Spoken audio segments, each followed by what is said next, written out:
রোববার সকালে রাজধানীর আগারগাঁয়ে পল্লী কর্ম সহায়তা ফাউন্ডেশন পিকেএসএফ ভবন ২ উদ্বোধন করেন প্রধান উপদেষ্টা ডক্টর মোহাম্মদ ইউনূস। এ সময় উপস্থিত ছিলেন অর্থ উপদেষ্টা ডক্টর সালেহ উদ্দিন আহমেদ, পিকেএসএফ পরিচালনা পর্ষদের চেয়ারম্যান জাকির আহমেদ খান সহ সরকারের জ্যেষ্ঠ কর্মকর্তারা। পরে আলোচনা সভায় প্রধান উপদেষ্টা বলেন, মানুষের জন্মই হয়েছে উদ্যোক্তা হওয়ার জন্য, কারো চাকরি করার জন্য নয়। সবাইকে সে সুযোগ করে দিতে কাজ করতে হবে।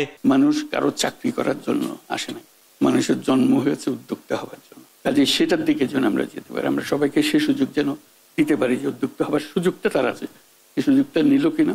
প্রতিটি মানুষকে তার নিজের সক্ষমতাকে কেন্দ্র করে যেখানে যেতে চায় সেখানে যাওয়ার সুযোগ করে দেওয়া হবে বলেও জানান প্রধান উপদেষ্টা। এখন সময় এসছে যে আমরা প্রতিটি মানুষকে তার সৃজনশীলতাকে কেন্দ্র করে যেখানে যেতে চায় সেখানে যাওয়ার সুযোগ আমরা করে দিতে পারি। বর্তমানে সব কাজে প্রযুক্তি বিশ্বের সঙ্গে যুক্ত করে দিয়েছে উল্লেখ করে প্রযুক্তি ব্যবহারেও জোর দেন প্রধান উপদেষ্টা। প্রযুক্তি আমাদেরকে একেবারে বিশ্বের সঙ্গে যুক্ত করে দিয়েছে সমস্ত কাজে। তারেক মাহমুদ সুজন, দেশ টিভি, ঢাকা।